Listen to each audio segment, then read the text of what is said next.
Good morning, everybody, or good afternoon, rather. I guess it's not morning anymore. It is if you're on the west coast. Yeah, that's true. I'm gonna move this water.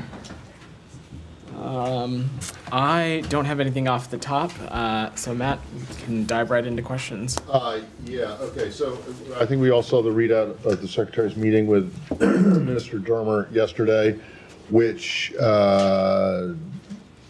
didn't really say a whole lot. So I'm just wondering if you can expand on whether you guys think that, or whether you have made an assessment that Israel is meeting the criteria that was set out in the letter.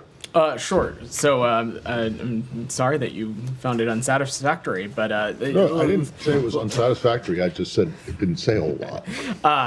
let me make a couple of points. So over the past 30 days, Israel has taken a number of steps to address the measures laid out in the letter that Secretaries Blinken and Austin sent earlier in October. We continue to be in discussion with our partners in Israel about these steps that they've taken, which they took as a result of U.S. intervention, as well as additional steps that we feel that still need to be taken. Ultimately, Matt, the U.S. It continues to be the largest provider of humanitarian assistance to the Palestinian people, and we're going to continue to do everything we can to surge humanitarian assistance to people in Gaza. And ultimately, our view continues to be that the only long-term solution to alleviating the suffering of Palestinians in Gaza is bringing this war to an end, and we're going to continue to work to achieve that. The Secretary raised all this with Minister Dermer yesterday. Okay, but I don't believe I heard an answer to my question in there. Look, Matt. Are they have they met? You guys yourself set this 30-day deadline. Today is the deadline. Did they meet?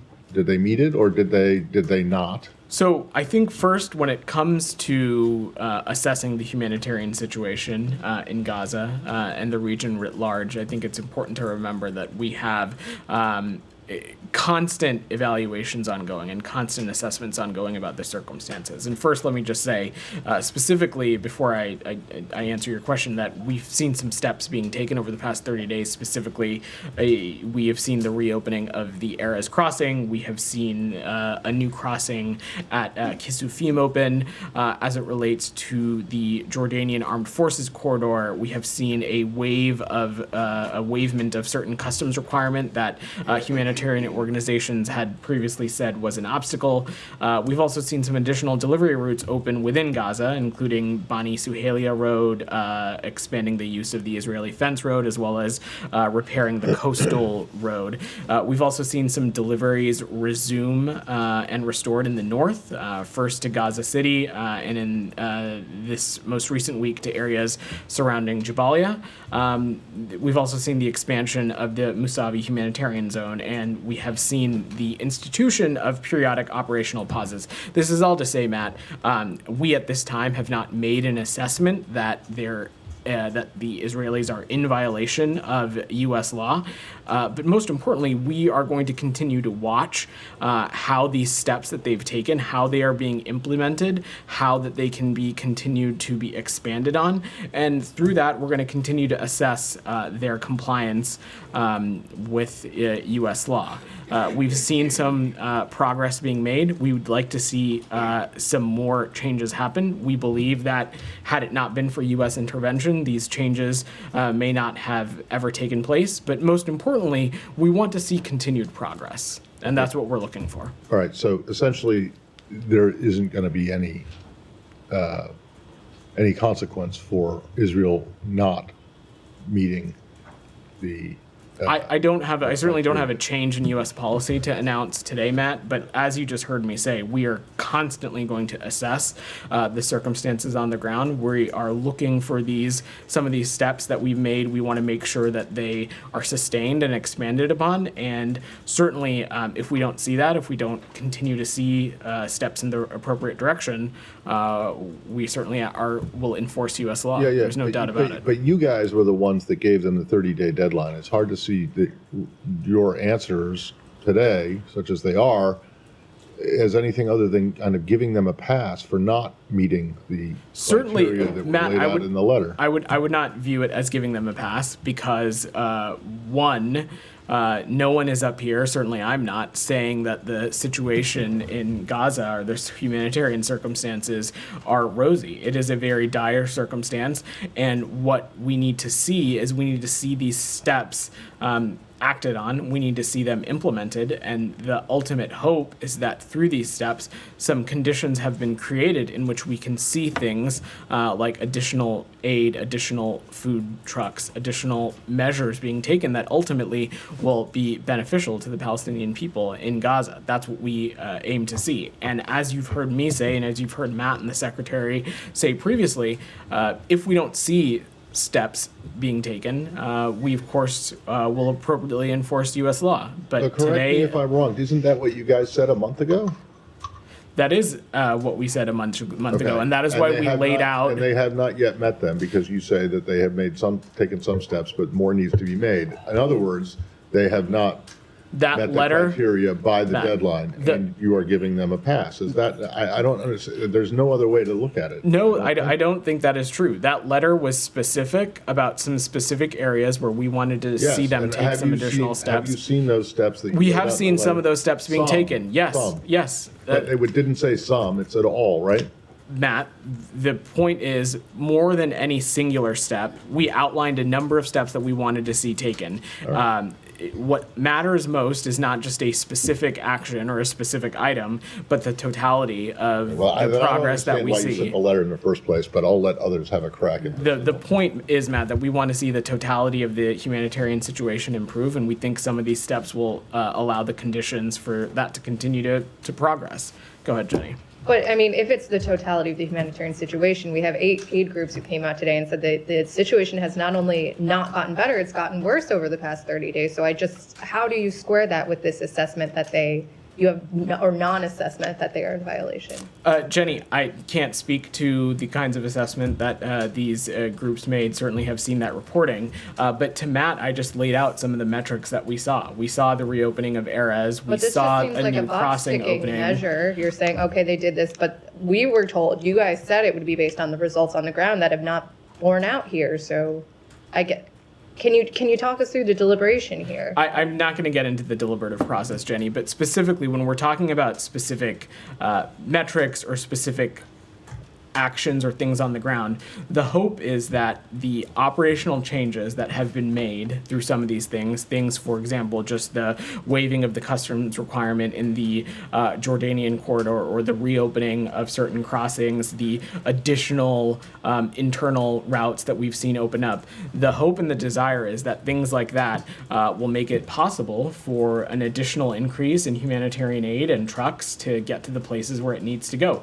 And of course, if that doesn't end up being the case, this is something that we are constantly evaluating and constantly assessing. And if that doesn't be the case, we of course are going to make sure that how they are conducting themselves is in compliance with U.S. law. There is no doubt about that. But we also have seen some steps taken that we think will address things like throughput, that will address things like capacity, that will address things like the flow of aid, and we'd like to see how that plays out. And how do you make those assessments so that these steps would be enough? Who are you consulting if not for the aid community? We who's are actually consulting working on it? closely, of course, with the aid community. We are, of course, consulting closely with the United Nations, with the government of Israel, with the Jordanians, with other partners in the region, with our embassies and consulates in the region that are on the front lines of some of this work. This is a deliberative process that is all-encompassing, that includes a lot of perspectives. And it is also one that did not start when this letter was sent, and it certainly does not stop today whenever the 30-day mark is up. This is something that we are constantly assessing and evaluating, and should we see something that is inconsistent with U.S. law, we will take appropriate action. Is it not, this is my last one, is this not inconsistent with U.S. law that you had to send this letter and lay out this timeline because they had withheld so much aid up to this point? Jenny, the point of this letter was to raise some areas of concern and to lay out some steps in which we thought that addressing some of these areas would lead to steps in the right direction when it comes to humanitarian assistance. We have seen some steps being taken. There need to be some additional steps that are also taken, but most importantly, we need to see this these kinds of efforts sustained over a long period of time, and that's what we hope to see. Myra. I don't mean to beat a dead horse, but I think you're going to get this question a lot. I think we're trying to understand why the administration secretary, Matt, I think it was November the 4th, he said from this podium, we are going to look at the results. And the results so far, that was the little assessment by him that day, are not good enough. And then here you are, about a week later, you're effectively giving Israel a pass on this. We are not Please giving. help us We're not understand. giving Israel a pass. First of all, the efforts and the things that we had seen in place a week ago certainly were not satisfactory. But I am standing here before you with new and additional information. It is up to you to intake it or process it however you like. But when we were talking about this last week, just again, the new crossing at Kisufim, that had not been opened. Erez had not been reopened. This waiving of a customs requirement in the Jordanian corridor had not been in place. These additional routes within Gaza had not been in place. So these are the kinds of results and steps that we were talking about a week ago. These are the kinds of things we were talking about when we outlined that letter. There is nobody in this administration saying that the humanitarian situation in Gaza is pristine. It is a humanitarian. It continues to be a crisis, and it continues to be dire circumstances. And the point is, we want to see changes like these being made consistently and over an extended period of time. Our hope is that things like these have created the operational throughput. They have created the capacity. They have reduced some barriers that will make it so that the aid can get to the places where it needs to go. And if we do not continue to see steps like this in the right direction, then certainly we would find the government out of compliance with U.S. law. And But Humaira, the important thing, and I'm not trying to harp on this, is that there are new things that have been done. You can choose to disagree with whether it's enough or not, and humanitarian groups can choose to disagree whether it's enough. And we certainly are not saying that it is a silver bullet, but there are new progress markers that have been made in terms of trying to be responsive to what is happening in the humanitarian context. We have seen those steps, but what we're trying to tell you is that the U.S. government has explicitly said the steps themselves is not going to be enough. We need to see the results on the ground. So you keep telling me they have taken steps, and whether or not I find them satisfactory, I think that's quite irrelevant. The relevance is that what is the situation on the ground? And you're describing it as dire. That's why we're trying to. But I don't want to say. We couldn't agree more, Humaira. We couldn't agree that the situation is dire. I actually have a question. Yeah. You keep talking about ongoing assessment. When do you intend to do this? This administration has less than 70 days in office. And the humanitarian aid situation is a problem that's been going on over a year. It's clear that you had trouble convincing Israel to boost measures to improve humanitarian aid. What makes you think that you're going to achieve that in the remaining time, if at all? So first, let me just say, assessing the humanitarian situation and assessing steps and ways that we can continue to support that line of effort is not something that starts or stops. So to your question about timing, we were looking at the humanitarian situation in Gaza before October 7th, in the time since, and will continue to be engaged on this.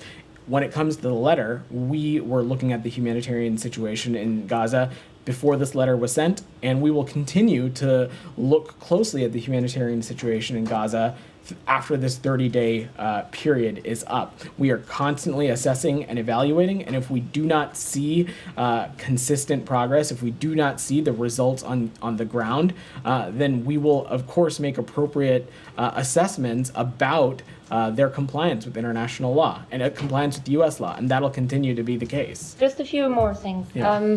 What was Legal Bureau's input in this? I'm just not going to get into the deliberative process or speak to specifics. What I can say and what we have said before as it relates to this, these are deliberative processes that include input from not just across the State Department, but across the interagency, as well as those individuals who are on the front lines of working on these very serious humanitarian Right, issues. but given this is an assessment or on whether or not a country is violating U.S. law, could we assume that State Department's legal bureau concluded that Israel is not violating U.S. law? I'm not here to offer an assessment or even a legal assessment on how a particular bureau made or didn't make a recommendation. What I am here to say, and what we've said again, is that we've seen some steps taken. I outlined them in detail to you, to Jenny, to Matt.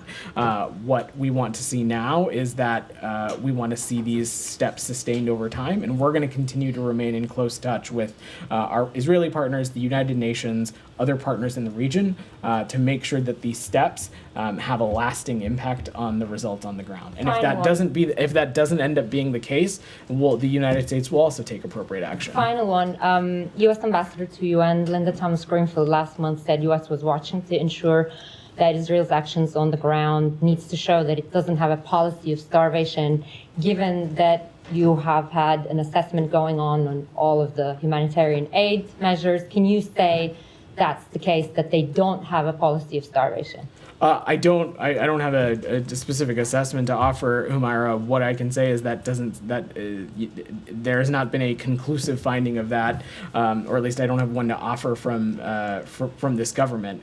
What we are hoping is that these steps and them contributed with the additional steps that we would like to see happen can, again, as I said to Jenny, create the space, these operational changes create the space and the capacity to increase the number of trucks, the types of aid, and to make sure that the product can get where it needs to go. And it is absolutely incumbent upon the government of Israel and the United Nations and other partners to ensure that it actually does that. And we are going to take our responsibility in this incredibly seriously, and we'll be making sure to work hard with all the relevant interlocutors to see that happen. Let me go to Shannon, and then I'll come to you, Sean. Go ahead. Thank you. Assuming this is on topic. Yeah, Oh, same go topic. ahead. Go ahead. Just can you, backing up a little bit, explain the logic of setting a 30-day deadline if the end result was going to be that we're hoping to have these continuous assessments, continuous improvements, even though all of those demands haven't been met? Why set the 30-day deadline? Because when this letter did surface, there was a lot of speculation that perhaps this was a way to kind of kick the ball back beyond the election. So look, we make foreign policy and national security decisions because they are in the interest of the United States, in the interest of the American people, in the interest of the region, not for any electoral political reason. This letter was sent because the Secretary of State and the Secretary of Defense had legitimate and serious concern about the humanitarian crisis in Gaza. This department and the Pentagon had some specific concerns about the lack of progress in some specific areas, and it had some recommendations on what steps we think specifically the IDF, COGAT, the government of Israel writ large, could take to further enhance the humanitarian situation in Gaza. It's been 30 days. We have seen some of those steps being taken. Again, I outlined those already. There are a number of steps that we think also additionally could be taken, and will continue to remain engaged on those issues. But again, 30 days ago, much of the things that I outlined to Sean, to Jenny, to Humaira, those things had not happened yet. And so those are important steps in the right direction. We need to see more. We want to see more, and we're going to continue to be engaged on making sure that more happens, and ultimately, though, that these steps have a tangible result. That's what this is about. Talking about the operational changes, so far in the month of November, only 624 trucks have entered into Gaza, according to COGAT, and the letter calls for 350 a day. So are these operational changes that you've seen, can you reasonably assess that going forward in 2 days, the amount of trucks that have been able to enter in almost 2 weeks will be achievable? I'm not going to speculate on a specific metric, Shannon, but that is our absolute hope. Our hope is that these kinds of changes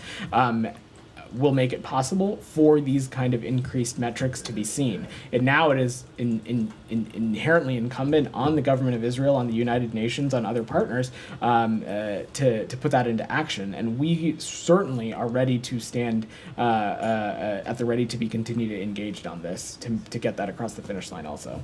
Yeah, Sean, go ahead. Can I follow up a couple questions? Yeah. You said one thing. You said that where we were last week, that it certainly was not satisfactory a week ago. Should the interpretation be that the things in the ensuing week that's not satisfactory? I know you said it's dire, that it's not pristine, but are these satisfactory measures essentially?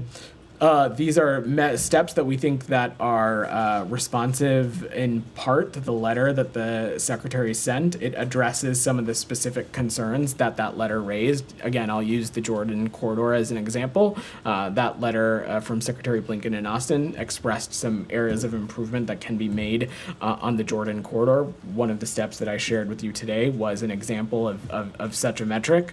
There's also been additional border crossings open and additional routes opening. So there have been new things that we're seeing. The overall humanitarian situation in Gaza continues to remain unsatisfactory. But in the context of the letter, it's not about whether we find something satisfactory or not. It's that what are the actions that we're seeing? These actions that we have seen, we think that these are steps in the right direction. We want to see more steps. We want to see these steps sustained over a significant period of time.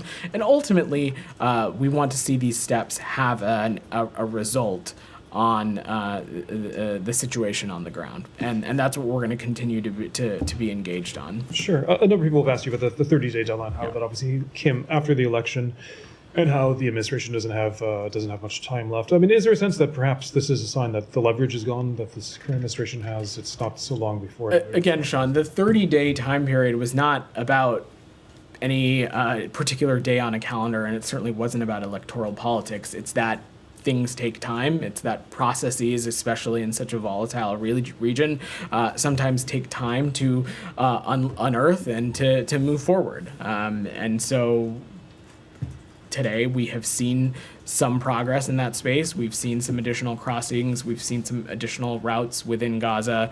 We've seen the adjustments made to the Jordan corridor.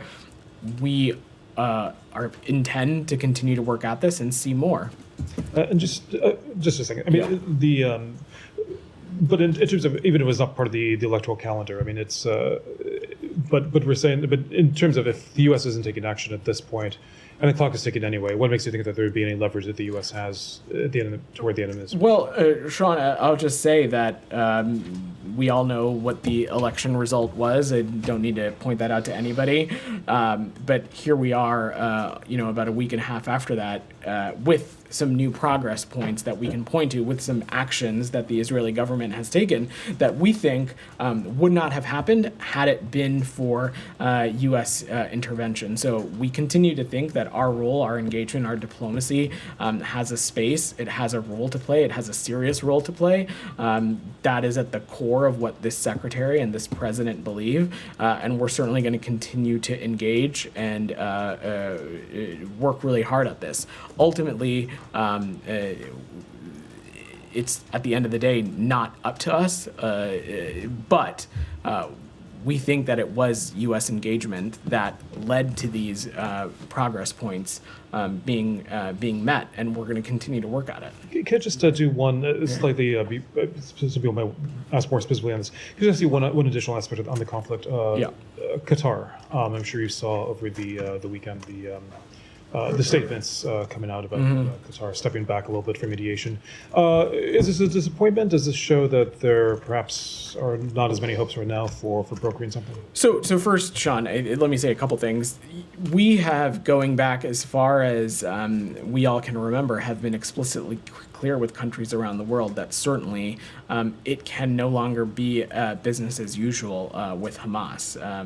As it relates to decisions and things that are being discussed between our Qatari partners and Hamas, I will defer to Qatar to speak to that, and I'm not going to get into those private conversations.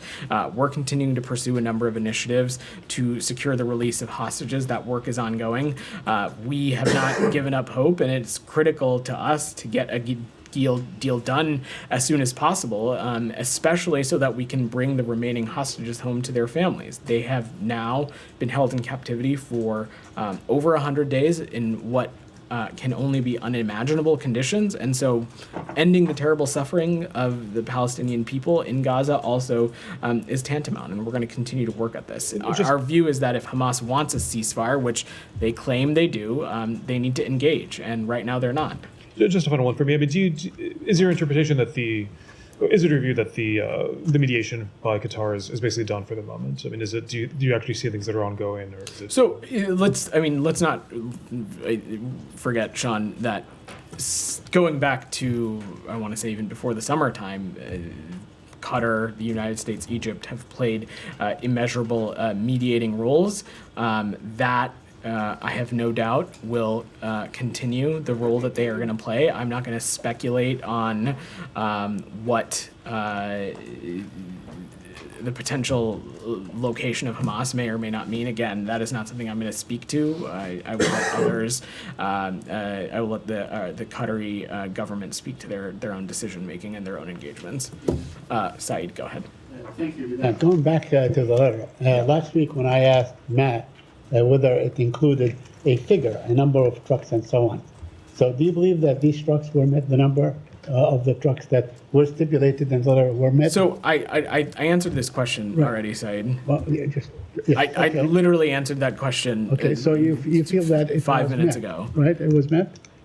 That is not what I said. What Okay. I said was that our hope is that the steps that we have seen taken Right. will create the operational conditions to allow such a figure to be able to enter. Right. But- It is incumbent on the government of Israel and the United Nations and others to make sure that we're doing everything we can to get there. And the United States is going to continue to play a role when it comes to that. It is not about one singular step or one singular metric specifically, Saeed. This is about all of these actions coming together and what that means for the humanitarian situation on the ground. Okay. Yeah. So, the letter really says either or. I mean, it was very stark, very clear in its approach and so on.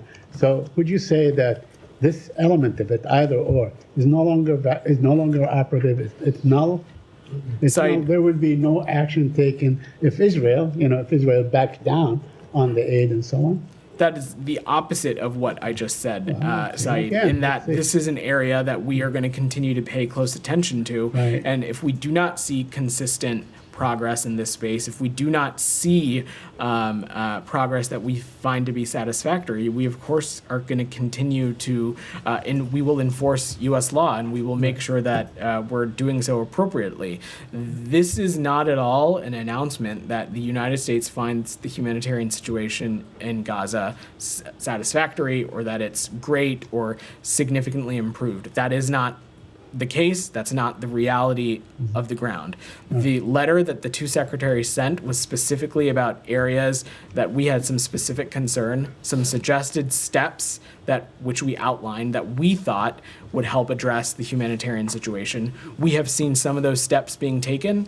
Some of those steps have not been taken yet, but this is not about a singular step or not. What this is about is that the totality of actions, including actions that were not included in the letter. And ultimately, our goal is we want to see all of that, whether it was in the letter or not, whether it was something that the United States suggested or not. We want all of those things to contribute to an increased and a positive humanitarian situation. That continues to not be the case. Okay, so let me ask you something. This aspect of the letter that says if you don't do this, we will do this and so on, is it still operative, or has it been canceled, or has it been expired, not canceled? Site, we will always be effective implementers of Right. U.S. law. Okay. Currently, we have not made an assessment that they are in violation of U.S. law. That, of course, can change at any time. We are watching these circumstances closely, and we will make appropriate changes within our own policy should we need to if we assess that their compliance with U.S. law has changed. It's as simple as that. I wonder if we can get you to comment on what Mr. Smotrich said, the Minister of Finance, about, once the new president is sworn in, they'll be able to annex the West Bank. Do you have any comment on that? this president, President Biden, and Secretary Blinken have reiterated consistently the clear position of the United States in support of a two-state solution as part of a negotiated process that ultimately will provide an independent Palestinian state with appropriate security guarantees for Israel. The comments that were made by this minister certainly are not conducive to building an enduring peace, and they are incredibly inconsistent with the principles that Secretary Blinken laid out in Tokyo last year. Well, the Cannes news agency, an Israeli news agency, also quoted the prime minister himself as saying exactly that in a closed-door meeting. So is it something that you raise with the prime minister, or something that the president likely to raise, as one of his last actions and so on, to impress upon this prime minister that that the settlements are illegal, that settlements ought to stop, that the West Bank should remain a viable land for a Palestinian state? Saeed, at the corner of our approach to policy when it comes to this region, specifically policy that we think impacts the Israeli people and the Palestinian people, at the center of that is a constant and clear position of the United States commitment to a two-state solution. I will let other people speak to their own points of view. Tom, go ahead. Can I just press you on the trucks, because I didn't hear, you said you've answered questions about trucks, but how many trucks per day have entered Gaza over the last 30 days? I don't have a specific number over the past 30 days for you, Tom. Isn't that was a pretty profound part of the letter, which said, surge all forms of humanitarian assistance throughout Gaza by enabling a minimum of 350 trucks per day. So over the course from November 1st through November 9th, I don't have updated metric beyond that, but at least from November 1st to November 9th, we have seen 404 trucks cross into Gaza. Again, Tom, the point is not that this number is satisfactory. We certainly don't feel it is. But the point here is that some of the steps that we've seen taken, it is our hope that those steps have created the operational conditions to allow for an additional influx of trucks, to allow for an additional influx of aid. It's not what the letter said. The letter says enable a minimum of 350 trucks per day to enter Gaza. And this is in the context of a letter that says you've got 30 days to do it. And failure to demonstrate a commitment to this may have implications under US law. The United Nations says an average of 37 trucks a day have entered in the month of October. That's 1/10 of what you've asked for. Certainly, there needs to be more progress when it comes to the metrics for trucks, Tom. But again, the point that I was making, and I'll reiterate it here, is that our hope is that these kinds of changes have allowed for the operational adjustments to see an additional influx of trucks and to see if that metric can be met or not. And if it is not, of course, we're going to press and continue to raise this with our partners in Israel. And ultimately, as you heard me say, the government of Israel and the United Nations have a responsibility to do everything they can to make sure that that number is met. As you just heard me say at the top of this, we have seen, this reopening of Erez, this new crossing at Kisufim. We've seen some additional routes open up within Gaza. These things we think will help hopefully help create the space to allow that to happen. Yeah, I mean, I've heard that about the measures, but I'm just asking about what you demanded in the letter. So then we had end the isolation of the north. That was a specific demand in the letter. Have the Israelis ended the isolation of the north? We have seen some restoration of deliveries to the north that had been closed for a few weeks. First, as you heard me say, to Gaza City, as well as this week into some areas surrounding Jabalia as well. Well, you said around Jabalia. You didn't say in Jabalia. Areas around Jabalia and then first to Gaza City. So that's not inside Jabalia, which presumably remains under siege. Tom, I'm not going to get into a specific tit for tat on every item in the letter. The letter was a suggestion of steps that we think that they should take. We outlined a number of steps that we wanted to see take place. We have seen them take significant actions.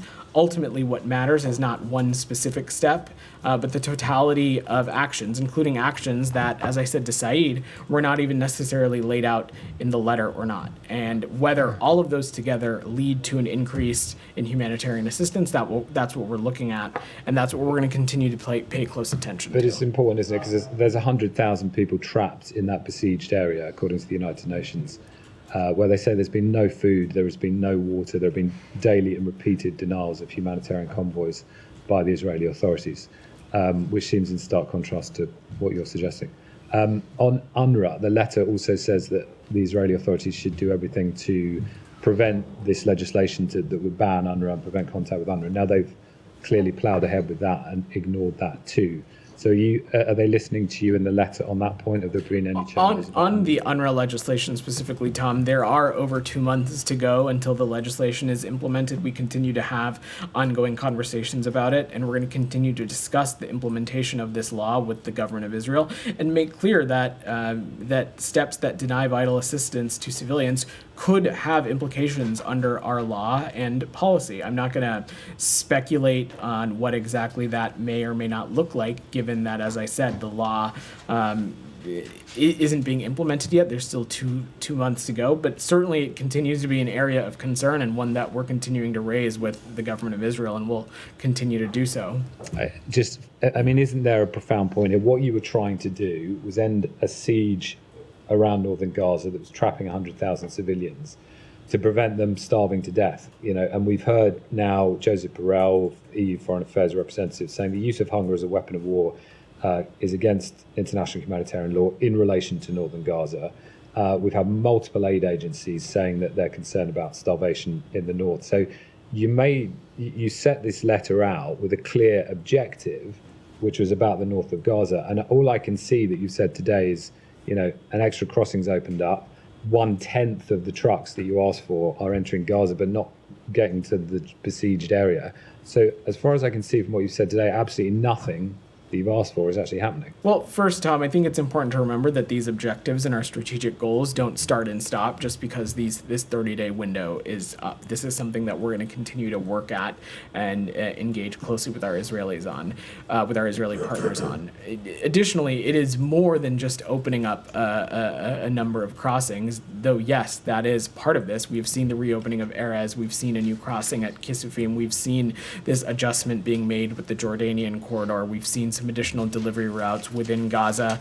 We've seen deliveries restored to northern Gaza and areas surrounding Jabalia. We've seen the humanitarian zone in Masavi expanded, and we have also seen the institution of periodic operational pauses. There are absolutely more additional steps that we would like to see, and we'll continue to press and make sure that those are happening as swiftly as possible. Yeah. Go ahead. Thank you, Iran. I have one question about Gaza, and can we move to Lebanon after that? Sure. Yeah. I just want to also circle around what my colleagues here said regarding the assessment. You are now saying that your assessment is there is no violation, there is some steps being taken, and I keep going back to what Matt said and earlier in the few weeks ago in his comments about the results on the ground. But I will go with you that you are satisfied with the steps that Israel is taking. You're demanding more.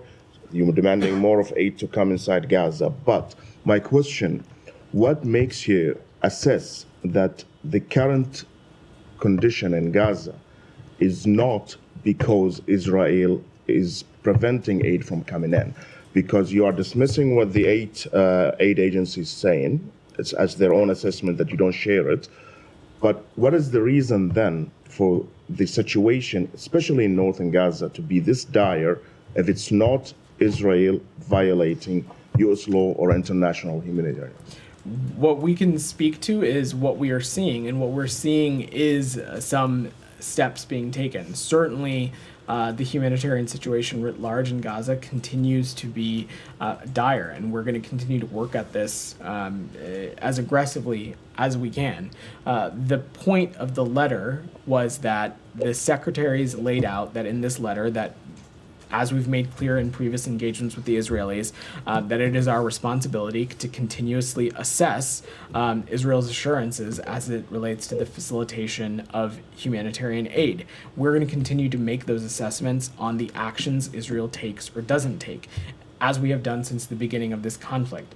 And based on some of the small steps that I have laid out for you today, first, again, I would just stress that this is work that continues and is ongoing and it does not start or stop. But based on some of those steps, as well as additional steps, we have not made an assessment that they are in violation of U.S. law. We are going to continue to watch this space, though, and pay close attention, and we will effectively implement U.S. law. And if we see actions or steps that are inconsistent with the responsibility and assurances that Israel has to facilitate the delivery of U.S. aid, we, of course, will appropriately implement U.S. law. But if they're not in violation, so from November 1st to November 9th, there was 404 trucks come in, right? It's like 45 to 44 trucks a day. This is way beyond, as Tom said, Absolutely. way beyond 350. Why it's not 350, according to your assessment? So, again, I don't want us to go down a rabbit hole of specific truck numbers.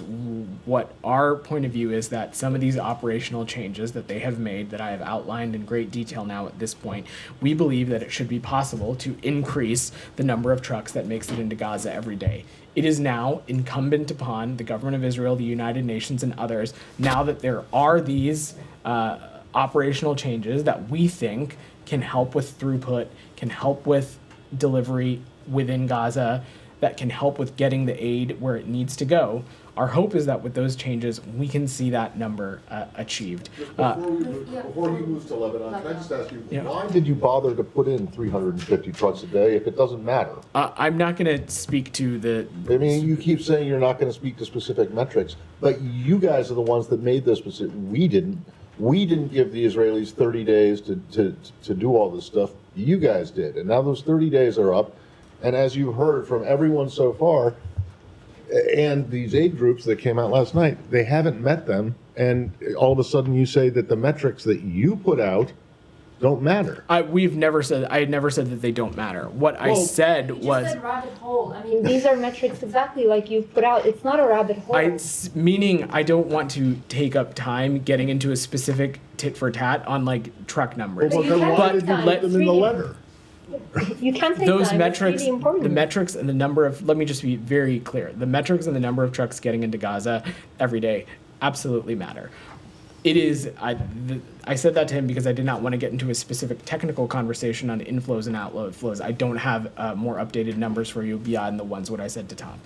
Matt, the metrics absolutely matter. The point that we are making, the two broad points that we made, is that one, on specific truck numbers, we think these operational changes that we've made can help get us to that goal. That's the first point. The second point is that all of these steps, and even the steps that have yet to be taken, and even the steps that maybe were not even laid out in the letter, the point is not about specific steps. It is about what the totality of their contribution is to the humanitarian situation in Gaza. That's what we're focused on. But just one Go more ahead. thing. When you said we're going to continue to make those assessments, can you point us to one assessment on any kind of IHL violation that the administration has done since the beginning of Gaza war?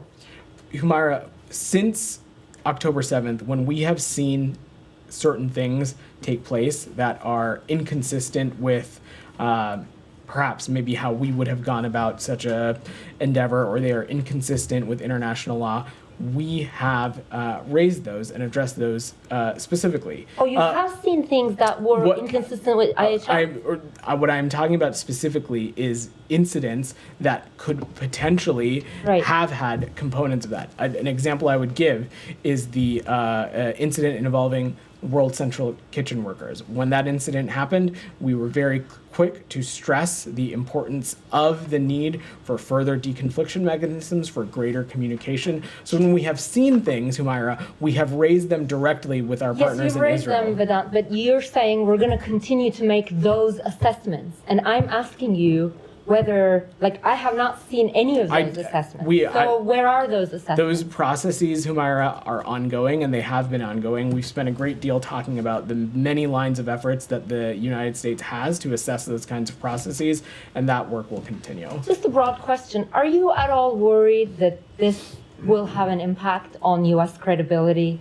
You have clearly put out a letter, laid out specific criteria, and gave a specific deadline. And right now, you are basically not making an assessment line by line, or you're effectively saying, oh, that deadline was just to encourage them to take some steps. Are you worried at all that this might hurt, U.S. credibility? Because you don't seem to be following through. First, I think you're putting words in my mouth. I did not say that. Number two, let us not forget and lose sight again, and I spoke a little bit to Sean, that some of the steps that we are seeing being taken are a direct result of U.S. intervention. Over the course of this entire conflict, we have seen steps that are undertaken because of U.S. intervention and the role and the kinds of engagement that our diplomacy has had. So that I take that to mean that we are credible voices and we continue to be credible actors in the region. And time again, what we have found to be true through our engagement in our diplomacy is that perhaps interlocutors may disagree with the United States on policy, may disagree with our approach, may disagree with a policy that other countries are pursuing. But time and time again, we hear the call for the United States to continue to have a seat at the table and for the United States to continue to engage. From the immediate onset of October 7th to now, there have been a number of instances in which our engagement has unearthed results as it relates to the conflict, results as it relates to humanitarian aid, what have you. Can Go I ahead. go to my question on Lebanon? Okay, I imagine Michelle also wants to go to Lebanon, but go ahead. There have been reported now circulating in the last couple of days that a deal or some kind of deal in Lebanon could be reached. Lately now by journalists are quoting the special envoy Hochstein that we are very close to reaching a deal to cease hostilities in Lebanon. Can you elaborate on that? So look, I'm not going to speculate on what's in the press reporting and not. What I will say is that ultimately we feel strongly that the only viable path as it relates to Lebanon is a durable peace, is one that has a diplomatic resolution, one that gives a viable path to a durable peace and security in the region, one that, you've heard us say this before, creates the conditions for civilians to be able to return home on both sides of the border. But I am not going to get into the specifics of the process and the negotiations beyond that. My last question is that what has been reported that the Israeli demands is for Hezbollah to abide by the 1701, your resolution, and withdraw above the Litani River, disarm, and the Israelis be able to go back to their cities and the towns in the north. Hezbollah yesterday said that nobody is talking to them regarding any deal coming around. They know that there have been some diplomatic movements around, but nobody's talking to them, and they will never disarm. Does this give you any hope? Well, that sentiment is exactly why you and I are even having this conversation, because in 2006, 1701 was pretty explicit in what the expectation was. It was to withdraw up past the Litani River and for Hezbollah to disarm. We have yet to see that, and that is why we continue to be in this place where we are. We continue to be engaged on this. It is no secret what the United States, what the government of Israel, what other multilateral institutions want to see happen as it relates to Lebanon. It certainly should be no secret to Hezbollah. We've been talking about this pretty consistently for some time. We want to see 1701 effectively implemented. We want to see it in place. And we continue to believe that a diplomatic resolution that is encompassing of that certainly is the only way that we're going to get to the conditions we need so that, as you noted, civilians can get home. Michelle, go ahead. Do you see any role that Russia can play in the diplomatic solution in Lebanon, especially that an Israeli official has visited Moscow, and can you rely on Russia to prevent Iran and the Syrian regime from smuggling arms to Hezbollah to Lebanon? Look, I will let Minister Dermer speak to any of his travels as it relates to Moscow. I'm certainly not going to get into that. And additionally, I'm not going to speculate on what kind of role Russia may or may not play. And Jani? Israel started to talk today about the second phase of the war in Lebanon. Are you aware of this?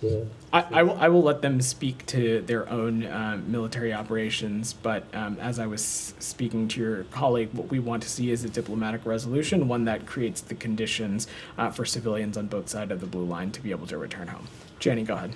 Thank you very much, Yeah. President. A few questions on Russia and North Korea. Sure.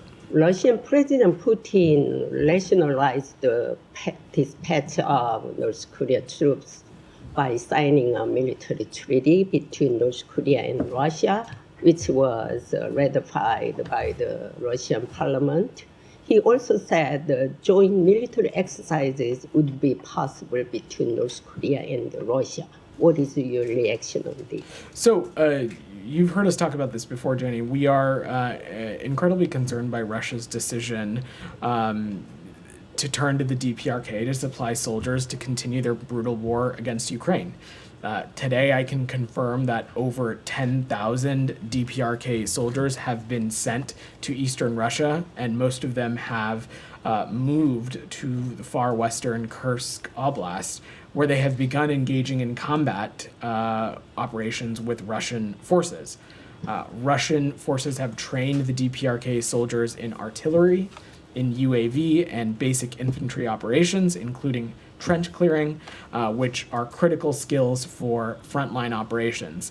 However, Russia's battlefield success using these DPRK troops will in large part be dictated by how well the Russians can integrate them into their military.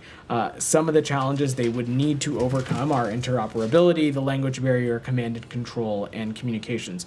The United States is consulting closely with our allies and partners in other countries in the region on the implications of this, on these developments. As you still all know, the Secretary, of course, is on his way to Europe for engagements at NATO and the European Union, where I have no doubt this topic will come up and be discussed, and will continue to consult appropriately in close coordination with allies and partners. And at the direction of President Biden, we're continuing to surge the security assistance that we are providing to Ukraine as well. You said that 10,000 troops, but this weekend, President Zelensky said that they were fighting 50,000 Russian troops, including North Korean troops. Can you confirm this? So I will let our Ukrainian partners speak to their own assessments that they are offering, but from our end, we can confirm that there are over 10,000 DPRK soldiers that have been sent to eastern Russia. Lastly, Russian Foreign Minister Lavrov said that the concept of North Korea's denuclearization is already a closed issue. How will the United States achieve denuclearization on North Korea? That continues to be at the cornerstone of our approach to the DPRK. We want to see the complete denuclearization of the Korean Peninsula. We're continuing to engage trilaterally on this as well, in close coordination with the ROK and Japan, as well as other Indo-Pacific partners on this. Leah, go ahead. Yeah. This Thursday, Peru's massive new Chinese-funded Chancay port will be inaugurated. What security and political concerns will the U.S. have about this port? So, look, I will let our Peruvian partners speak to any infrastructure projects that they have. Again, our longstanding belief has been that it is ultimately for countries to choose and to dictate their own foreign policy. What we are focused on in our bilateral relationships with countries around the world, whether it be Peru, whether it be someone else, is what the United States and what a partnership with the United States can bring for not just the people of the United States, but also the people of Peru. the president, the secretary look forward to heading to Peru later this week for the APAC meetings. It'll be an important fora to discuss and engage on some really important issues, especially around trade and economic and energy issues, and we'll let those conversations play out.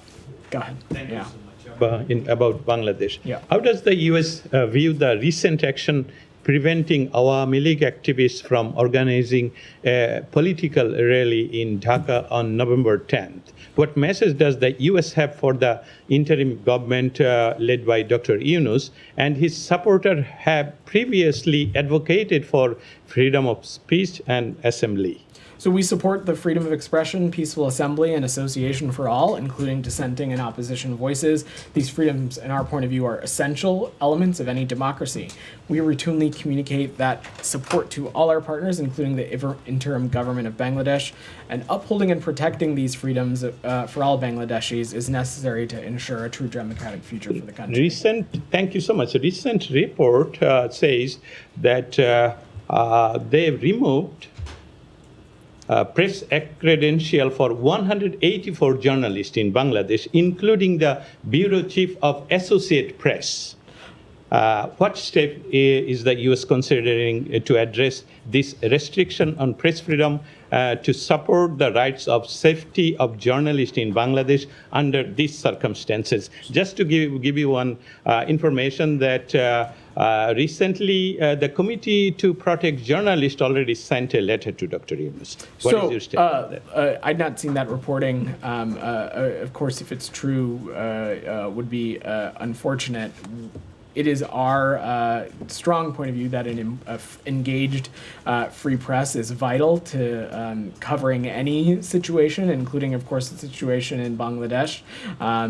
Press freedom and media freedom is important to the president, important to the secretary, and we would encourage and want to ensure that the rights and freedoms of all journalists are being appropriately respected. Shannon, go ahead. Thank you. Yeah. On Haiti, the FAA has just issued a flight ban for the next 30 days. Do you have concerns about American citizens who might be in the country being able to travel out at this point? So, Shannon, the best thing that any American citizen who continues to be in Haiti can do is to enroll in our Smart Traveler program and to stay in touch with the State Department about updates as it relates to how those travel restrictions may or may not change, receive updates about safety and security updates, and make it easier for the U.S. Embassy to contact them in emergency. I also would be remiss if I did not use this opportunity to remind that for quite some time, even before the Biden administration, Haiti has been at a level 4, a do not travel country. We have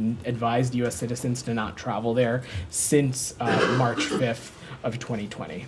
Does the State Department still support the work of the Transitional Council in Haiti? That we do. So as many of you guys saw, we put out a statement on this earlier today. We welcome the TPC and the new Prime Minister and their commitment to release a joint action plan outlining their vision to improve the security and governance in Haiti. We look forward to working with the newly appointed Prime Minister, and the acute needs of the Haitian people, in our point of view, requires the transitional government to prioritize governance over personal and political interests, and we'll continue to be deeply engaged on this.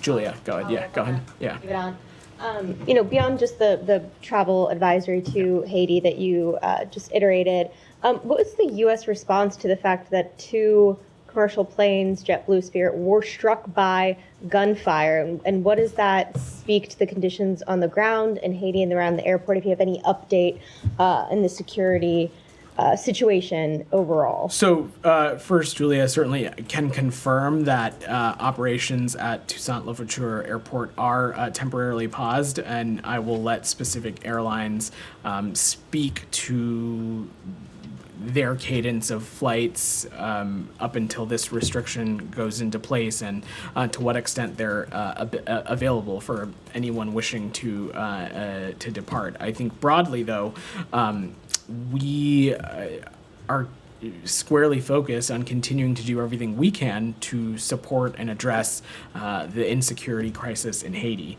The MSS mission continues to make headway in refining mission strategy, focusing on interoperability with the Haitian National Police. We intend to provide nearly $628 million in financial and in-kind support to the MSS mission. This would include armored vehicles, radios, night vision goggles, and drones. We are also pursuing the government of Haiti's request to transition the MSS into a UN peacekeeping effort. So the support of the MSS mission can ultimately be sustained over a long term, and ultimately our hope is that it paves the way to security conditions that result in holding free and fair elections. Yeah. All right, guys. Thank you. Thanks.